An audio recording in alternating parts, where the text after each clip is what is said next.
पहलगाम में जो आतंकवादी हमला हुआ था तो उसमें मैंने प्रधानमंत्री जी से 2-4 ट्वीट्स करके सवाल पूछे थे। सर इसकी जिम्मेदारी कौन लेगा, तो उसी से संबंधित 27-28 अप्रैल को ये मामला देशद्रोह का दर्ज हुआ था मेरे खिलाफ।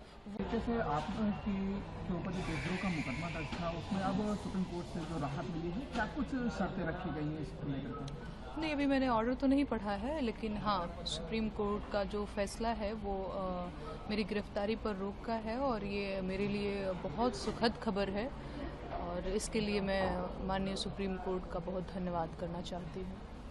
जिस तरीके से अभी तक जो पुलिस की तरफ से कोर्ट में रिपोर्ट दी जा रही थी कि आप विवेचना में सहयोग नहीं कर रही हैं, आपको नोटिस दी गई थी, लेकिन आप जिस तरीके से एकाएक हजरतगंज थाने भी पहुंची थी अपने बयान दर्ज करा रही हैं, तो क्या उसके बाद किसी तरह के कोई बयान आपके दर्ज किए गए हैं अब तक?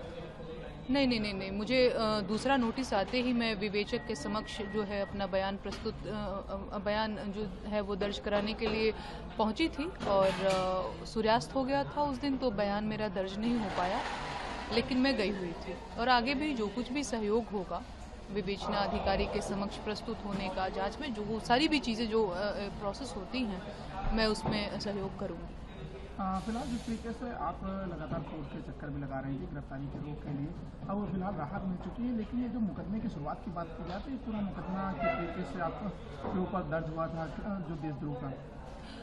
पहलगाम में जो आतंकवादी हमला हुआ था तो उसमें मैंने प्रधानमंत्री जी से 2-4 ट्वीट्स करके सवाल पूछे थे कि सर इसकी जिम्मेदारी कौन लेगा, तो उसी से संबंधित 27-28 अप्रैल को ये मामला देशद्रोह का दर्ज हुआ था मेरे खिलाफ। वही सारी चीज़ें प्रोसेस हो रही हैं, 8-9 महीना पहले का मामला है सर जी। तो अब जिस तरीके से किसी तरह की जो दूसरी नोटिस आने की बात की जाए तो उस पर आप पहुंचेंगे, एक ही मामले में जमानत मिली या फिर जो लंका थाने की बात की जाए उस पर भी कोई? नहीं, लंका थाने में चीज़ें अभी प्रोसेस नहीं हुई हैं, है ना। लंका थाने की तरफ से अभी मुझे नोटिस तक नहीं मिला है जी।